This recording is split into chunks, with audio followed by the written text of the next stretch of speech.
Mathieu, on n'est pas en train de dire, on n'est pas en train de dire testons quelque chose. Le seul risque qu'il y a, c'est où ça marche pas. Mais pourquoi vous voulez tester sur l'Afrique? Je suis d'accord. Bah oui. Je suis d'accord pour le test chez nous. Je suis d'accord. Je veux bien le tester moi-même. Mais bien sûr, je suis d'accord pour le test chez nous. Moi, je trouve que c'est très très long la recherche. On prend des tests interminables. Il y a une urgence. Testons les tests. Mais pourquoi ils vont le tester en Afrique? Non, ça donne vraiment l'impression qu'il y aurait des peuples qui méritent moins de protection que d'autres. Qui dit test dit risque. Il y a toujours des risques dans un test, notamment des vaccins. C'est pas anodin. Et ça veut dire qu'on soumet à des risques une population parce que, soi-disant, elle a moins de moyens pour se protéger. Moi, je trouve ça totalement immonde qu'on teste les choses, oui, mais pas parce qu'on estime éventuellement qu'une population mérite moins d'attention qu'une autre. Il n'y a pas de risque, il n'y a pas de risque, c'est juste le risque d'être guéri. Va te faire foutre, toi. Qu'est-ce que t'en sais, toi? Jérôme Martic, il y a des risques. Et oui, il y a toujours des risques, bien évidemment. Bien sûr. Mais là, dans le raisonnement, c'est quand même testons chez eux, et si les résultats sont positifs, on les prendra chez nous. C'est ça. Donc si on teste à l'extérieur, on teste le test à l'extérieur, et puis on prend le bénéfice chez nous. Donc ne faisons rien. Toi, tu la fermes. Raciste, va.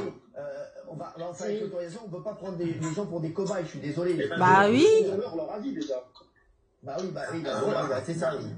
Franchement, c'est pas. Non mais je suis désolé les gars, non mais arrêtez, on peut pas dire ça. Regardez sur Twitter, je vous dis, il y a plein de gens qui disent, si je comprends bien, l'Afrique c'est continent cobaye, vous êtes des gros bouffons LCI, ce qui m'énerve plus que tout c'est son sourire narquois, nanana. Bon voilà, c'est tenir ce genre de propos et monstrueux. Oui, c'est peut-être monstrueux, mais moi je me suis un tout petit peu documenté aujourd'hui, j'ai été regardé sur un site qui s'appelle Jeune Afrique, c'est un site africain. Et il y a 24 pays africains qui sont déjà déclarés volontaires pour faire des tests. 24 pays en Afrique. Ils sont volontaires. C'est pas nous qui avons choisi, c'est nos dirigeants qui ont choisi pour nous.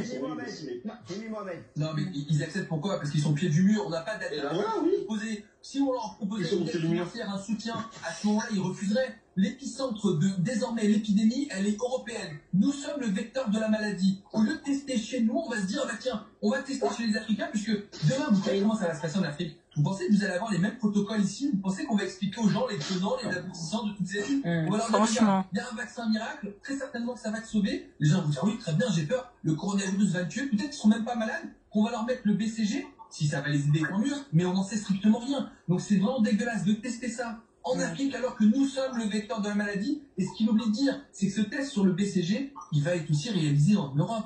En Europe, il y a des soignants qu'on va tester avec le BCG pour voir si ils font des formes moins sévères de coronavirus. Mais là, ça fait vraiment cobaye, les Africains au pied du mur. Ces mutuariens, on finalement leur donne une petite caisse. On parle d'appel d'offres. On a l'impression qu'on parle de la marchandise. Je te jure.